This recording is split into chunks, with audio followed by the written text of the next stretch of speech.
akan belajar bisnis model kanvas, gitu ya. Nah, apa sih bisnis model kanvas ya? Nah, minggu lalu juga kita sudah belajar ya eh, model kanvas ya, bisnis model kanvas ya. Pada intinya, bisnis model ini adalah ya konsep dasar yang dibuat dalam menjalankan bisnis yang pada intinya bertujuan untuk mendapatkan keuntungan. Nah, ini ya tujuannya pada intinya ya.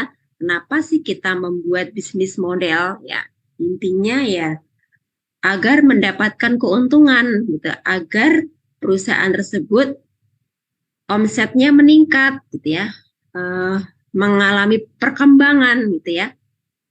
Dan jangan sampai ya suatu usaha itu mengalami kerugian. Jadi kita mengharapkan suatu keuntungan, tentunya ya dalam bisnis ya mengharapkan keuntungan. Tidak mungkin ya kalau kita berbisnis itu ingin usahanya itu rugi. Nah, tidak mungkin seperti itu. Jadi dengan adanya bisnis model, kita berharap usaha kita nanti akan mendapatkan keuntungan yang lebih besar dari sebelumnya. Nah, itu ya makanya dibuatlah satu bisnis model ya. Nah, ini sudah kita pelajari ya pada minggu lalu. Nah, ini ya.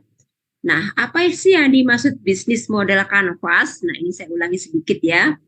Jadi, bisnis model kanvas ini adalah suatu model bisnis ya. Jadi, eh, model bisnis tersebut disajikan dalam bentuk visual berupa kanvas lukisan ya. Jadi agar lebih mudah dipahami ya dan dimengerti ya, gitu ya. Dan terdiri dari 9 elemen bisnis model kanvas. Nah, oke. Ini saya skip saja ya. Nah, ini saya ulangi sebentar ya. Jadi bisnis model kanvas atau model bisnis kanvas ini ya digambarkan melalui 9 blok bangunan dasar yang menunjukkan logika bagaimana sebuah perusahaan bermaksud untuk menghasilkan uang. Nah ini ya, bagaimana sih caranya agar mendapatkan uang, agar mendapatkan keuntungan yang besar dari usaha yang diciptakannya atau usaha yang digelutinya gitu ya. Nah, di sini ada 9 blok ya. Dari 9 blok ini mencakup 4 bidang utama bisnis. Jadi ada pelanggan, ada penawaran, ada infrastruktur, ada kelayakan keuangan. Ya, ini di minggu lalu juga sudah saya jelaskan ya. Nah, 9 elemen bisnis model kanvas ini, di sini ada customer segments, value proposition, ada channel, ada customer relationship, kemudian ada revenue stream, kemudian ada key resources ya, kemudian ada key activities, ada key partnership ya, dan cost structure ya. Nah, untuk minggu lalu kita sudah belajar customer segments. Jadi ini segmen apa saja yang menjadi target penjualan kita gitu ya. Siapa saja yang akan membeli produk kita. Nah, itu ya. Ini adalah uh, blok yang pertama ya atau elemen yang pertama dari bisnis model kanvas yaitu customer segment ya. Nah, ini juga sudah dipelajari ya pada minggu lalu. Jadi siapa yang akan membeli produk Anda? Siapa yang mau membayar Anda? Ini intinya di customer segment ya. Nah, pada minggu lalu kita sudah memetakan ya, ini contohnya adalah bisnis coffee shop ya, gitu ya. Nah, customer segmentnya pada bisnis coffee shop ini ya, ini sebagai contoh saja, adalah kalangan menengah ke atas, kemudian anak muda atau remaja, pekerja kantoran, kemudian adalah dari keluarga. Nah, ini adalah customer segment dari bisnis coffee shop ya. Nanti teman-teman memetakan sendiri ya rencana bisnis yang akan teman-teman lakukan atau rencana bisnis yang akan teman-teman jalankan nanti ya. Nah, bisa dipetakan sendiri ya customer segmennya nanti siapa gitu ya. Ini hanya sebagai contoh saja ya. Kemudian ada value preposition. Nah, sebentar. Nah, Value proposition ini adalah berisi tentang nilai tambah yang akan membuat bisnis Anda terlihat menarik dan berbeda dengan bisnis lainnya. Jadi kelebihan bisnismu itu apa sih gitu ya? Kenapa sih pelanggan atau konsumen harus memilih produk ya yang Anda ciptakan? Apa sih kelebihannya? Nilai tambahnya apa sih dibandingkan dengan produk pesaing? Nah, ini ya value proposition gitu ya. Hal apa yang menonjol dari produk Anda gitu. Ya, poin plusnya apa? Kelebihannya apa produk Anda? Ini value proposition ya. Nah, ini juga sudah ada di minggu lalu ya, sudah kita bahas di minggu lalu ya. Kemudian untuk mempermudah ya, untuk memetakan value proposition, nah kita bisa menggunakan beberapa pertanyaan ya. Di sini contohnya, mengapa orang memilih untuk menggunakan produk atau jasa Anda? Mengapa sih nah, harus memilih produk Anda, harus membeli produk Anda? Nah, ada apa dengan produk Anda?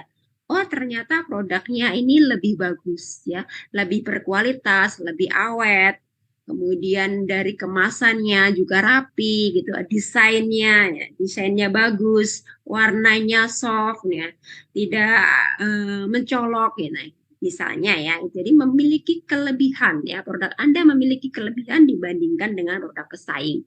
Kemudian apa keunggulan bisnis Anda dibandingkan kompetitor yang lain? Nah, keunggulannya apa sih gitu ya? Perbedaannya apa sih gitu ya? Hal-hal yang menonjol apa sih dari produk Anda? Nah, gitu ya. Kemudian apa yang paling menarik dari model bisnis Anda? Nah, ini yang menarik apa sih gitu ya dari produk Anda gitu. Misalnya ya, dengan adanya diskon, nah, gitu ya. Diskon untuk pembelian ya, dua dua cangkir misalnya, dua cangkir kopi misalnya, ini coffee shop ya, dua cangkir kopi dapat satu, nah beli dua gratis satu misalnya gitu ya, atau untuk pembelian dalam jumlah nominal tertentu, misalnya setiap pembelian 200.000 nanti dapat bonus gitu, bonus misalnya satu cangkir cantik, nah misalnya, nah gitu ya. Jadi ada value proposition, jadi ada nilai tambah, nilai lebih dari produk kita tersebut ya, dibandingkan dengan produk kompetitor kita. Nah, ini contohnya yang minggu lalu sudah kita sampaikan, kita pelajari, yaitu contohnya misalnya bisnis coffee shop ya. Value proposition-nya apa? Nilai lebihnya apa? Nilai tambahnya apa? Ya, misalnya di sini adalah kopinya itu kualitasnya premium, 100% halal. Kemudian kopinya dengan aneka cita rasa buah. Kemudian experience atau pengalaman ya setelah kita menikmati secangkir kopi di cafe shop kita gitu misalnya ya, itu kita bisa merasakan suatu kebahagiaan, kenikmatan menikmati secangkir kopi ya, dengan nuansa yang nyaman, dengan ruangan ber-AC ya. Kemudian bisa juga dengan pelayanannya yang ramah gitu ya, sehingga konsumen atau pelanggan itu senang ya menikmati secangkir kopi di cafe shop kita gitu ya. Ini contohnya ini ya, value proposition atau nilai lebih atau nilai tambah produk kita. Nah, kemudian yang ketiga ini channels, ini juga sudah kita pelajari di minggu lalu ya. Channels di sini adalah saluran untuk berhubungan dengan para pelanggan ya. Jadi bagaimana ya agar kita itu bisa berhubungan dengan pelanggan ya, baik secara langsung ya, kita melayani pelanggan secara langsung ataupun via media sosial. Nah, ini juga penting ya, channel-channel apa saja yang akan kita gunakan ya untuk memudahkan pelanggan ya agar bisa membeli produk kita ataupun mengakses ya promo-promo tentang produk kita ya, mengetahui ya produk kita itu apa saja. Nah, itu intinya ya. Jadi kita menggunakan channel apa. Nah, nih ya.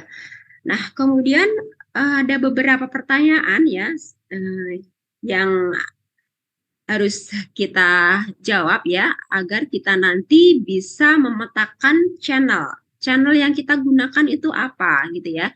Nah, ini ada beberapa pertanyaan, di antaranya itu bagaimana cara pelanggan dapat mengetahui produk atau jasa yang Anda tawarkan. Nah, ini ya, agar kita mengetahui channelnya. Oh, agar pelanggan itu bisa mengetahui produk atau jasa yang kita tawarkan itu kita melakukan promosi. Promosinya via apa? Nah, via media sosial. Jadi channelnya nanti via medsos ya, media sosial. Nah, media sosialnya apa ya? Melalui IG, ya, Instagram gitu ya, melalui Facebook atau melalui TikTok atau Twitter. Nah, ini ya. Kemudian bagaimana cara produk atau jasa bisa sampai ke tangan pelanggan? Nah, ini kita menggunakan pertanyaan ini agar kita bisa mengetahui ya atau bisa memetakan channel kita nanti apa saja gitu ya. Nah, cara agar produk itu bisa sampai ke tangan pelanggan, kita bisa melalui jual beli online secara online gitu ya. Dengan GoFood, GrabFood misalnya ya. Ataupun kita membuka kedai ataupun coffee shop, membuka langsung gitu ya eh, kedai kopi tersebut, coffee shop gitu ya. Nah, sehingga pelanggan bisa datang langsung ke coffee shop kita ya, ataupun ke toko kita, ataupun ke tempat itu ya, kita berjualan ya, datang langsung ya, ataupun membelinya via GoFood, GrabFood ya, atau via online gitu ya. Nah, apakah cara itu efektif? Nah, ini juga perlu kita pertimbangkan ya. Kalau kita menjualnya via online ya, apakah efektif? Oh, kita menggunakan GoFood atau GrabFood. Nah, itu harus kita pertimbangkan gitu ya. Nah, ini adalah eh, kiat-kiat ya bagaimana agar kita bisa memetakan channel-channel apa saja yang akan kita gunakan ya untuk memasarkan produk kita gitu ya.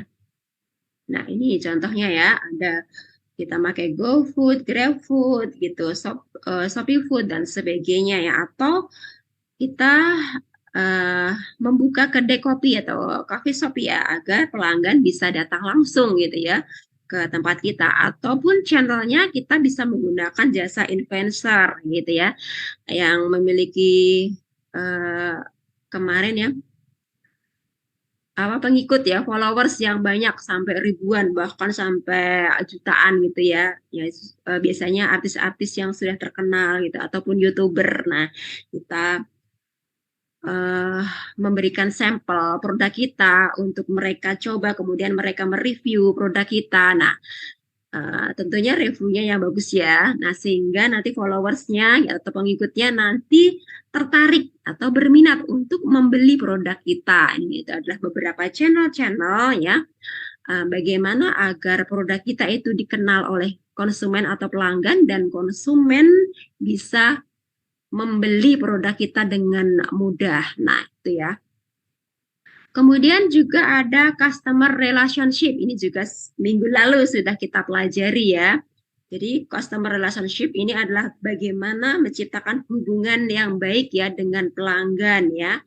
Nah, tentunya dengan pelanggan yang menggunakan produk kita. Nah, itu ya.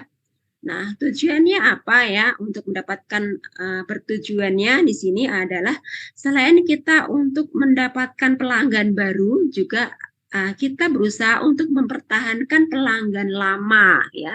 Jadi pelanggan lama jangan sampai pindah ya, pindah membeli produk lain ya selain produk kita ya, gitu ya.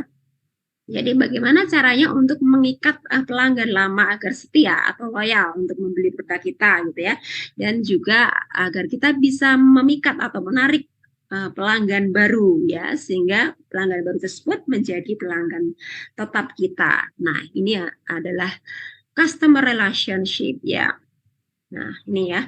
Kemudian ada beberapa pertanyaan yang nanti kita bisa memetakan ya customer relationship kita itu apa gitu ya. Siapa saja, nah dan bagaimana caranya. Nah, ini ada beberapa pertanyaan ya. Di antaranya bagaimana cara Anda untuk selalu connect dengan pelanggan. Nah, bagaimana sih caranya agar kita bisa berhubungan dengan pelanggan sehingga jika kita memiliki produk-produk baru, pelanggan tersebut bisa langsung ya melihat ataupun mengetahui bahwa kita memiliki produk baru. Bagaimana caranya sih? Ya, atau kita bisa juga dengan membuat grup ya, misalnya ya, grup WhatsApp gitu ya, ataupun di Telegram, gitu. Ataupun kita memiliki channel YouTube ataupun channel di Instagram ya, sehingga pelanggan-pelanggan kita masuk dalam channel kita gitu ya, menjadi followers kita. Nah, gitu sehingga jika ada produk-produk baru ya, kita launching produk ya, konsumen atau pelanggan bisa langsung ya melihatnya, dan konsumen ataupun pelanggan kita tertarik untuk membeli produk kita gitu ya. Kemudian bagaimana Anda memastikan pelanggan puas setelah menggunakan produk atau jasa Anda? Nah, ini kita harus pastikan ya bahwa pelanggan itu puas menggunakan produk kita ya, biasanya dengan membuat review. Ya, biasanya kan ada nih ya Google Review gitu ya. Bagaimana reviewnya? Nah, bintang 1, bintang 2, bintang 3, atau bintang 5. Nah, itu ya, sehingga kita pastikan pelanggan puas gitu ya dengan pelayanan kita maupun produk yang kita hasilkan ya. Kemudian bagaimana mempertahankan konsumen agar menjadi pelanggan loyal. Nah, ini ya bagaimana caranya gitu ya. Nah, di minggu lalu kita sudah bahas juga ya, caranya bisa dengan mengucapkan selamat ulang tahun, kemudian memberikan diskon, kemudian memberikan hadiah ya, hadiah pada saat hari raya tertentu gitu ya, ataupun tahun baru memberikan hadiah gitu ya, ataupun memberikan door prize kepada pelanggan kita. Nah, itu adalah bentuk-bentuk bagaimana cara agar kita bisa membina hubungan baik dengan pelanggan kita. Ya. Nah, ini ya. Ini sudah kita pelajari juga di minggu lalu. Ya.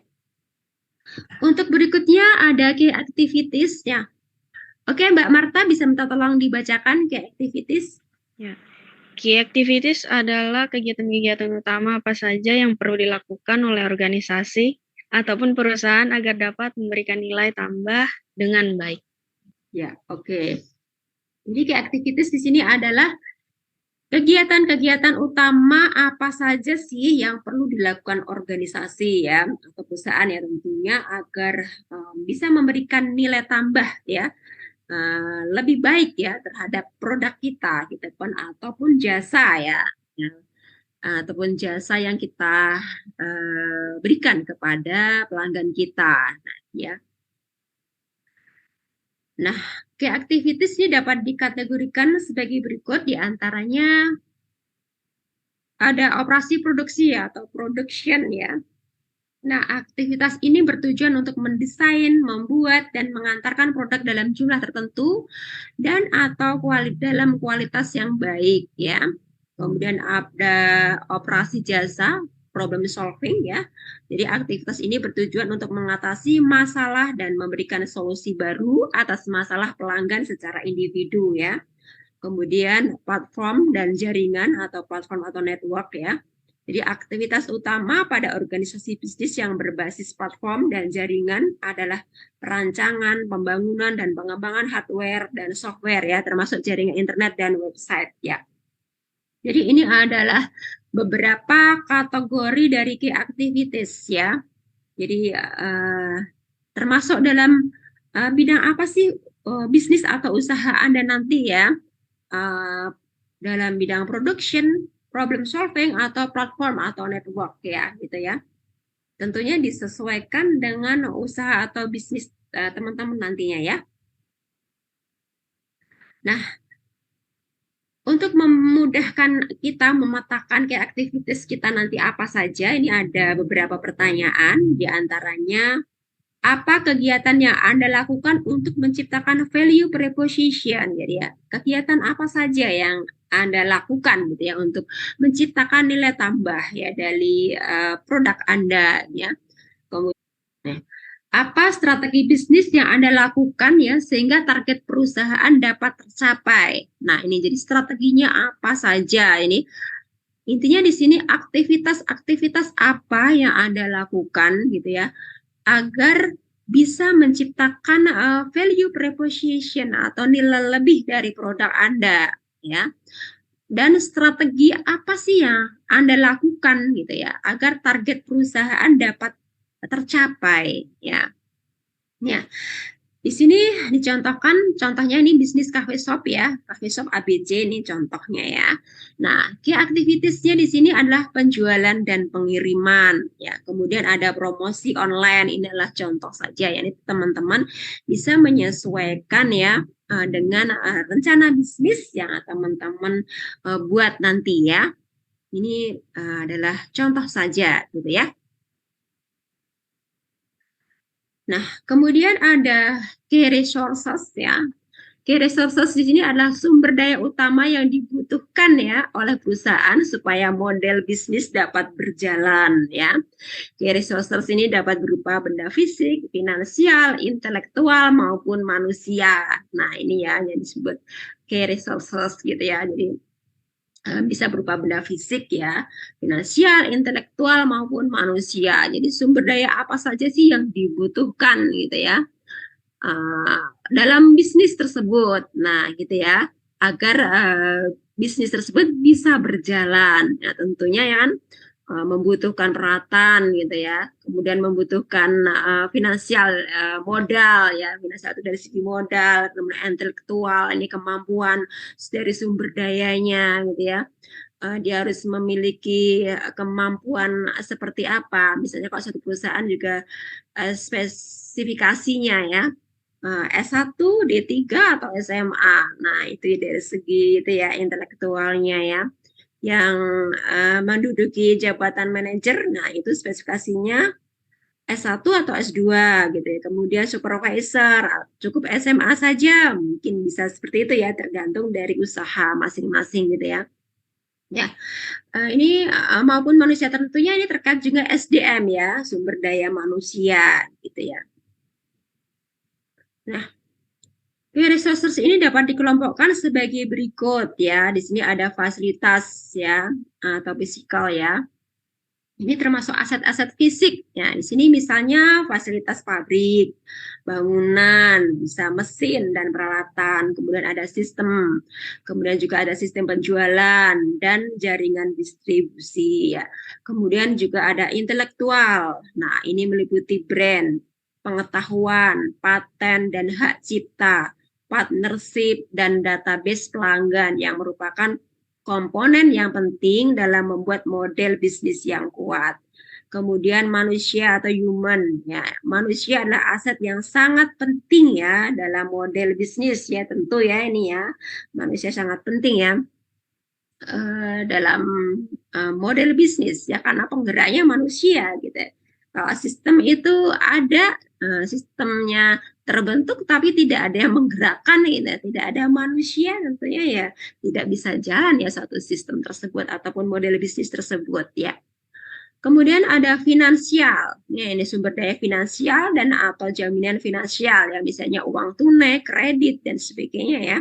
Kemudian teknologi. Nah, pada perusahaan yang high tech ya, teknologi menjadi sumber daya utama yang sangat menentukan. Kemudian juga ada saluran distribusi atau channels ya, ini ya. Nah, ini untuk memudahkan ya, memudahkan kita untuk memetakan key resources ya dari usaha kita itu apa saja. Ini ada beberapa pertanyaan ya yang membuat kita nanti akan lebih mudah ya untuk memetakan ya isinya apa saja sih ini ya dari key resources ini ya. Nah, diantaranya itu apa sumber daya utama yang harus Anda miliki ya untuk menjalankan bisnis Anda. Jadi apa sih sumber daya utama yang harus Anda miliki ya?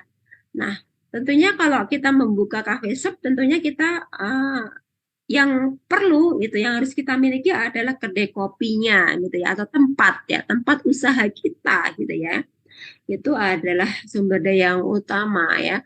Kemudian setelah itu ya produknya ya, bahan baku kopi tersebut ya, dan peralatannya. Nah, peralatannya agar kita bisa menghasilkan suatu produk kopi yang bercita rasa tinggi, tentunya ada peralatan khusus gitu ya.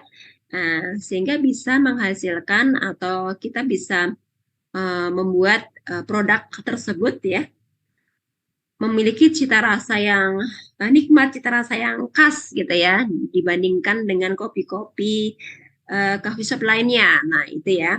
Kemudian brand. Nah, ini brand juga penting sekali ya. Nah, kita memiliki brand di mana brand tersebut uh, merupakan ciri khas dari produk kita ya. Nggak mungkin kita memiliki coffee shop tapi tidak ada brandnya ya, coffee shop mana ini gitu ya, ada Starbucks kah, kopi kenangan kah gitu ya, atau janji jiwa gitu ya. Nah, di sini saya contohkan coffee shop ABC gitu aja yang lebih mudah gitu ya, lebih mudah. Ini sebagai contoh saja. Nanti kalau Mbak Marta pengen usaha ya, buatlah brand itu yang unik ya, yang unik dan belum dimiliki oleh orang lain gitu ya. Nah, bagaimana caranya? Searching aja di internet, cari ataupun di Google gitu ya. Misalnya coffee shop Marta misalnya ya. Sudah ada belum sih yang memakai nama Marta gitu ya. Nah, kalau sudah ada jangan kita pakai brand itu gitu ya. Diganti ya. Kenapa sih kita tidak boleh sama ya dengan pemilik usaha yang lain gitu ya. Agar jika kita nanti uh, ingin mematenkan ya atau mendaftarkan brand kita itu tidak ditolak ya. Misalnya kalau sama dengan yang lain tentunya ditolak ya. Ini sudah ada gitu, sudah ada yang punya. Ini nanti ditolak ya kalau kita ingin uh, mendaftarkan brand kita ya, hak paten gitu ya atas usaha atau bisnis kita nanti tidak bisa tertolak ya. Karena sudah dimiliki terlebih dahulu oleh pengusaha lain ya atau pemilik bisnis lain. Nah, itu juga penting ya dalam pemilihan nama ataupun brand kita nanti ya. Nah, itu harus unik ya. Jadi jangan sama dengan uh, pemilik usaha lain kemudian mudah diingat. Ya, jangan sampai yang kita pilih itu brandnya sulit sulit untuk diingat dan sulit diucapkan. Nanti tidak akan melekat di hati pelanggan kita. Nanti pelanggan akan sulit mengingat dan mengucapkannya. Apa ya namanya, kopi apa ya gitu. Kalau sulit sekali ya pelanggan untuk mengucapkan dan mengingatnya, nanti mereka akan cepat lupa dengan brand, lupa nggak tahu apa namanya, lupa saya gitu ya. Nah, kalau brand-brand ataupun nama-nama yang mudah, simple, mudah diingat, nah itu konsumen tidak akan lupa insya Allah ya karena gampang ataupun mudah untuk dihafal, dilafalkan, diucapkan. Nah, itu juga penting sekali dalam pemilihan brand ya. Kita harus berhati-hati gitu ya. Nah, yang terpenting itu tadi jangan sampai sama ya brand kita atau nama merek kita jangan sampai sama ya dengan pengusaha atau pemilik bisnis yang lain gitu ya. Itu tadi agar kita bisa mendaftarkan brand kita atau mematenkan brand kita dan jangan sampai juga nanti kita dianggap sebagai itu plagiat ya, meniru brand orang lain. Nanti kita bisa kena tuntut ya kalau dia sudah mendaftarkan brandnya, kita mengambil nama dari brandnya, nanti kita bisa kena masalah. Nah, itu ya, itu juga penting ya teman-teman ya dalam pemilihan brand ya. Kemudian untuk berikutnya, ini pertanyaannya, aset apa saja yang Anda butuhkan agar bisnis dapat bersaing dengan bisnis serupa? Nah, ini ya, aset apa saja ini yang kita butuhkan agar bisa bersaing dengan bisnis serupa gitu ya. Jadi jangan sampai ya kita memiliki usaha itu sama ya, sama dengan pesaing kita gitu ya. Dari rasa, dari kemasan jangan sampai sama. Jadi kita harus bisa bersaing ya, memiliki nilai lebih ya gitu, value proposition, memiliki nilai lebih, nilai tambah ya dibandingkan dengan pemilik usaha lain ya. Nah, kemudian key partnership ya. Ini tadi ada key resources ya, ini sudah.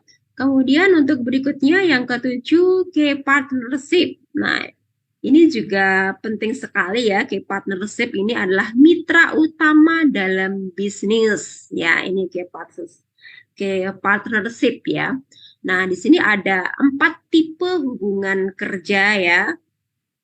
Dalam key partnership ini, yang pertama ada aliansi strategis. Jadi di sini adalah kolaborasi ya antar bisnis yang bisa memberikan keuntungan antara satu sama lain atau kerjasama antara dua bisnis ya untuk mencapai tujuan bersama yang saling menguntungkan. Competition ini adalah kemitraan strategis antar pesaing. Jadi daripada perusahaan tersebut berkompetisi ya, bersaing ya, saling menjatuhkan antara satu dengan yang lain. Nah, lebih baik ya competition ya. Jadi bergabung ya menjadi mitra bisnis ya agar usahanya itu semakin maju dan berkembang. Jadi bersama-sama untuk membesarkan usaha ya agar bisa maju dan berkembang ya daripada kompetisi bersaing ya saling menjatuhkan antara satu dengan yang lain ya mendingan bermitra saja gitu bekerja sama saja gitu ya sehingga perusahaan tersebut bisa semakin maju dan berkembang. Ya, kemudian ada juga joint venture ya. Ini usaha patungan ya untuk mengembangkan bisnis baru ya. Misalnya kekurangan modal ya, patungan saja untuk membuat usaha. Nah, ini ya. Kemudian hubungan pembeli pemasok ini supplier ya, ini ke partnership. Jadi agar kita bisa mendapatkan bahan baku gitu ya. Misalnya tadi coffee shop ya, agar bisa mendapatkan bahan baku gitu, jangan sampai kehabisan ya kita kerjasama dengan supplier atau pemasok kopi ya. Tentunya kopi dengan kualitas terbaik ya, agar coffee shop kita itu tetap terjaga kualitasnya gitu dan pelanggan tidak kecewa dengan produk kita ya, gitu ya. Ini adalah terkait dengan key partnership ya. Nah, agar kita bisa memetakan ya uh, apa saja sih ya key partnership ya dalam usaha kita. Di sini ada beberapa pertanyaan ya untuk memudahkan kita ya untuk bisa memetakan terkait dengan key partnership ya diantaranya siapa yang dapat mengerjakan hal-hal kebutuhan perusahaan ya di luar key activitiesnya. Nah ini siapa sih gitu ya yang bisa memenuhi kebutuhan-kebutuhan ya. Tentunya ini di luar aktivitasnya ya, aktivitas dalam usaha tersebut ya. Kemudian siapa sih pihak supplier atau vendor yang paling menentukan kesuksesan perusahaan Anda? Nah, ini ya. Nah, untuk contoh bisnis cafe shop ABC, di sini key partnership-nya di sini adalah petani kopi ya. Kemudian juga ada driver ya ojek online. Nah, ini tentunya kalau kita menggunakan channel via GoFood, GrabFood. Nah, ini driver ojek online ini adalah partner kita ya untuk mengantarkan produk kita agar sampai ke pembeli atau pelanggan kita atau customer kita. Ini adalah mitra kerja kita ya. Kemudian petani kopi. Nah, tentunya ini merupakan partner kita ya karena dia yang mensuplai ya memproduksi kopi ya, bahan baku kopi ya. Nah, sehingga kita bisa mencukupi ya, bisa mendapatkan bahan baku ya, kopi dengan kualitas terbaik yang adalah petani kopi ya. Nah, ini juga ya. Nah, bisa juga di sini adalah supplier kopi bisa juga selain petani kopi ya, supplier kopi ya. Ya, kalau tidak dari petani langsung ya, kita bisa juga di sini kayak partnership kita adalah supplier ya, supplier kopi ya. Gitu ya. Ini adalah kayak partnership ya. Oke. Ada pertanyaan sampai di sini, Mbak Marta? Kayaknya jelas, Bu. Ibu jelasinnya bagus. Saya ngerti. Oh, gitu ya. Oke, oke ya. Ya, saya bisa jelas. Kalau kurang jelas nanti Bu jelaskan kembali gitu ya. Sebentar Sebentar nanti diputar ya. lagi Bu videonya. Iya. Biar lebih jelas. Sebentar, saya umumkan dulu ke teman-teman nih. Ini pada kemana ya teman-teman ya? Ya. Bentar ya.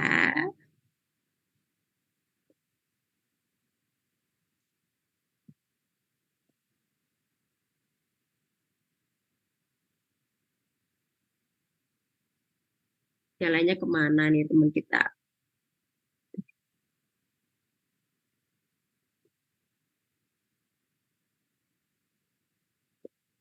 Oke, kita lanjut saja.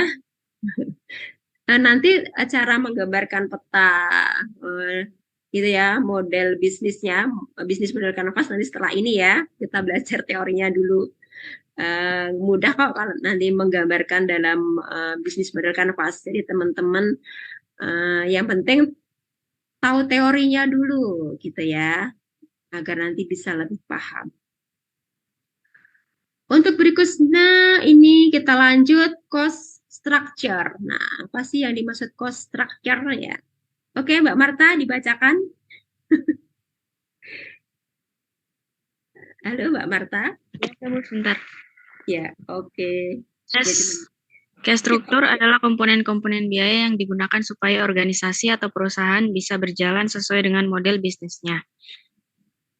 Mengapa cost struktur penting? Yang pertama, menemukan kebocoran-kebocoran keuangan. Kedua, menjalankan bisnis usaha yang efektif dan efisien. Yang ketiga, meningkatkan keuntungan usaha. Ya, oke. Terima kasih Mbak Marta. Ya, cost structure ya. Di sini cost structure ya. Adalah komponen-komponen biaya yang digunakan supaya organisasi atau perusahaan bisa berjalan sesuai dengan model bisnisnya. Ini komponen biayanya apa saja sih yang diperlukan ya dalam suatu usaha tersebut ya agar bisnis tersebut bisa berjalan. Ya, tentunya memerlukan modal dong, memerlukan biaya gitu ya. Nggak mungkin ya kita tidak ada biaya ya. Bagaimana nanti bisa membeli bahan baku untuk membayar gaji karyawan, untuk sewa tempat ya, untuk beli peralatan-peralatannya gitu ya. Nah, itu tentunya kita memerlukan cost ya untuk membuka bisnis ataupun usaha ya. Sesederhana apapun bisnis itu tentunya memerlukan modal gitu. Nggak mungkin ya kalau kita membuka usaha gitu ya tidak membutuhkan modal ya. Ada sih tertentu ya yang tidak pakai modal, yang itu ya biasanya yang jualan-jualan online yang nggak pakai modal. Tapi tetap juga pakai modal ya, kuota ini beli pulsa gitu ya. Tetap kita memiliki modal ya, harus ada modalnya ya. Nah, mengapa cost structure penting ya? Ini untuk menemukan kebocoran-kebocoran keuangan. Nah, ini ya. Kemudian menjalankan biaya usaha yang efektif dan efisien, meningkatkan keuntungan usaha. Nah, ini jadi kalau kita sudah memetakan dulu ya cost atau biaya dalam usaha kita ya, jangan sampai ya ada kebocoran-kebocoran ya ataupun over budget yang seharusnya tidak diperlukan. Nah, kita nanti belanja, nanti menumpuk bahan bakunya di gudang, misalnya nanti expired ataupun kalau bahan-bahan sembako ya ataupun bahan pokok itu nanti busuk ya akhirnya kebuang. Nah itu ya kemudian juga ada kelebihan-kelebihan kebocoran biaya misalnya dengan kelebihan pembayaran ya ke penyedia ataupun ke supplier ya, kelebihan biaya ataupun pembayaran ya karena kita pembukuannya kurang tepat ya sehingga lupa berapa sih kemarin hutangnya ke supplier A ke supplier B ya sehingga kita kelebihan membayar. Nah bocor kemana-mana ya itu ya.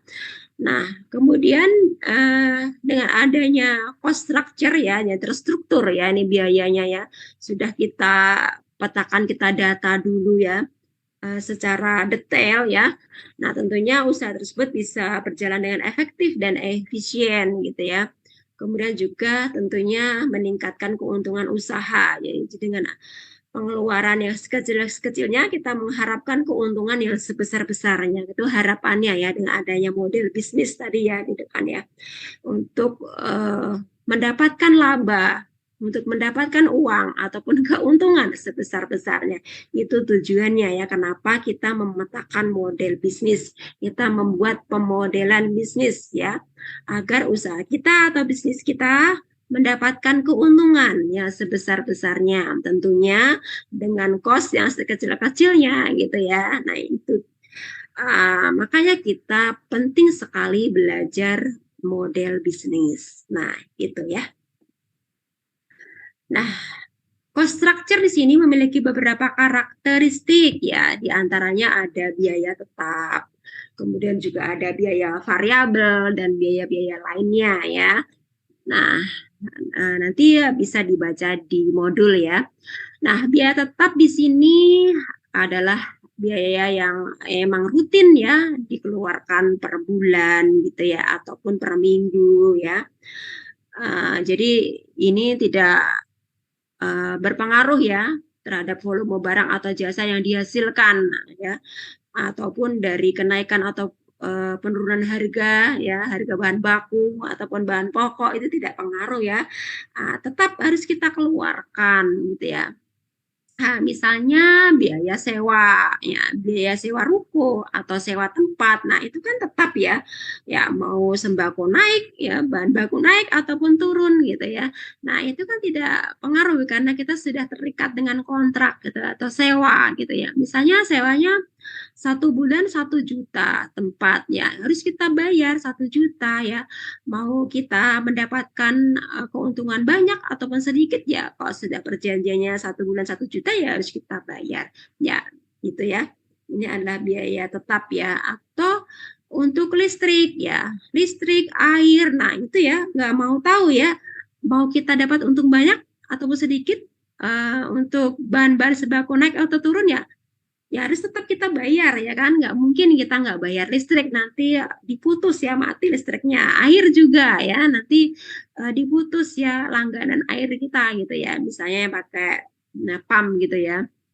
Nah, ini adalah beberapa contoh dari biaya tetap yang harus tetap kita bayarkan ya gitu ya, karena memang itu adalah termasuk pengeluaran yang rutin. Nah, gitu ya. Kemudian biaya variabel, ini adalah biaya yang bervariasi ya secara proporsional ya dengan volume barang atau jasa yang dihasilkan. Jadi biaya yang berhubungan langsung dengan jumlah produksi, ini biaya variabel. Misalnya biaya variabel di sini adalah biaya bahan baku ya. Berapa sih yang digunakan ya untuk memproduksi secangkir kopi gitu misalnya ya ini ya. Nah, membutuhkan biaya berapa atau kosnya berapa, ini biaya variabel. Misalnya kita butuh sekian gram kopi gitu ya. Kemudian setelah itu kita butuh berapa sendok gula, nah gitu ya untuk secangkir kopi nih ya. Nah, setelah itu apalagi ada creamernya, nah gitu ya. Misalnya kosnya untuk 1 cangkir kopi itu 10.000 misalnya ya, ini karena kopinya ini adalah kopi berkualitasnya, jadi harganya itu juga kopinya itu harganya mahal gitu ya, dari bahan bakunya juga sudah mahal gitu. Jadi harga produksi 1 cangkir kopi gitu kosnya itu 10.000. Nah, ini biaya variabel contohnya ya. Nah, jadi yang dimaksud biaya variabel sini adalah berhubungan langsung dengan jumlah produksi. Nah, nanti kita kalikan ya, 1 cangkir kopi itu kosnya 10.000. Nanti kali berapa sih yang kita jual, yang akan kita jual di hari itu gitu. Misalnya 100 cangkir ya, kita tinggal kalikan saja. Nah, gitu ya. Ini biaya variabel ya. Nah, selain itu nanti ada biaya-biaya lainnya gitu ya. Misalnya kita kirim via online, nanti cupnya atau kemasannya, nah itu berapa biayanya. Nah, tentunya nanti berpengaruh juga terhadap biaya tadi ya. 1 cangkir kopi ya. Kalau minum di kedai kita ataupun di cafe shop kita kan pakai cangkir ya, yang sudah kita miliki tadi ya, asetnya, aset tetap tadi cangkir ya, jadi bisa digunakan ulang gitu ya. Dan kalau kita jualnya secara online tentunya kita memerlukan gelas cup ya, nanti kan gelas tersebut tidak bisa dipakai ulang ya, langsung dibuang, dikasih ke pembelinya ya. Enggak cuma itu ya, nanti juga kemasannya ya, bungkusnya, plastiknya berapa. Nah, itu ya harus kita hitung dari situ ya biaya variabelnya. Nanti ketemulah cost per cangkir, satu cangkir atau satu cup kopi nanti berapa kosnya nanti. Nah, setelah ketemu nanti biayanya ya, biaya produksinya nanti kita bisa menghitung biaya jualnya nanti berapa harga jualnya. Nah, gitu ya. Harga produksinya berapa, harga jualnya berapa. Nanti Mbak Marta akan lebih detail lagi belajar di manajemen keuangan atau nanti ada mata kuliah analisis kelayakan bisnis di semester 7 ya. Kalau masih saya yang dipercaya sebagai dosen analisis kelayakan bisnis, nanti kita bisa menghitung ya biaya produksi, biaya penjualan, nanti kita bisa menghitung itu ya. Nanti satu unit produk nanti itu berapa ya, harga produksinya, kemudian nanti harga jualnya berapa satu per unitnya. Nanti kita bisa belajar di mata kuliah gitu ya, manajemen keuangan ataupun di analisis kelayakan bisnis ya nanti habis semester 7 ya. Nah, untuk selanjutnya ada contoh bisnis cafe shop ABC ya. Di sini ada contohnya ya. Terkait dengan cost structure. Nah, namun bagaimana sih caranya agar kita bisa memetakan ya cost structure kita ya ataupun ini ya biaya-biaya yang akan kita keluarkan nanti untuk apa saja gitu ya. Nah, ini ada beberapa pertanyaan yang akan memudahkan kita nanti untuk memetakannya. Di antaranya yaitu pengeluaran apa saja yang dibutuhkan untuk menjalankan model bisnis ini. Nah, pengeluarannya apa saja sih ya? Seperti tadi ya bahan baku, kemudian sewa tempat, membayar gaji karyawan, dan sebagainya ya. Itu nanti dengan adanya pertanyaan ini nanti akan lebih mudah ya, lebih mudah untuk memetakan cost structure dari usaha kita itu apa saja ya. Kemudian komponen biaya apa saja yang dibutuhkan pada setiap elemen key activities dan key resources ya dan channel. Nah, komponen biayanya apa saja sih yang dibutuhkan gitu ya. Ini pokoknya yang cost structure sini adalah terkait dengan biaya ya. Kemudian ini activities-nya. Activities ya. Ini kurang T ya, nggak apa-apa ya. Nah, elemen key activities, key resources, dan channel ya. Tentunya kalau untuk aktivitas-aktivitas memproduksi ya, misalnya tadi dalam coffee shop gitu ya. Nah, aktivitas tersebut ya tentunya membutuhkan biaya, cost ya, costnya berapa. Misalnya untuk memproduksi tadi ya, aktivitasnya ya, memproduksi secangkir kopi ya, itu ya lebih mudah contohnya ya. Nah, aktivitasnya di situ apa saja gitu. Ya, mengolah kopi tersebut tentunya membutuhkan bahan-bahan. Nah, itu ya. Nah, itu bahan-bahan tersebut cost-nya berapa? Nah, itu ya. Kemudian kalau dari channel, contoh yang mudahnya aja channel ya. Kalau kita sewa web ya, websitenya tentunya membutuhkan biaya. Nah, biayanya berapa sih website tersebut ya? Nah, misalnya juga kita langganan ya, berlangganan gitu ya. Suatu aplikasi tertentu. Nah, agar memudahkan kita berhubungan dengan pelanggan ya, misalnya ya. Nah, itu aplikasi tersebut per bulan bayarnya berapa. Nah, itu harus kita pertimbangan juga di cost ya, cost structure. Misalnya kita sewa wifi ya gitu ya. Nah, itu per bulan berapa gitu ya. Misalnya 300.000 atau 350, kapasitasnya berapa. Nah, gitu ya. Nah, itu juga kita bisa masukkan dalam cost structure ya. Nah, di sini contohnya coffee shop ABC sini adalah biaya-biaya yang kita butuhkan adalah gaji karyawan atau untuk gaji baristanya tersebut ya. Kemudian sewa tempat atau kedai ya. Kemudian juga di sini bisa juga yang lainnya adalah biaya bahan baku. Nah, itu bisa kita masukkan dalam cost structure. Ini saya ngasih contoh saja ya. Nanti Mbak Marta dan teman-teman nanti bisa mengembangkan sendiri ya.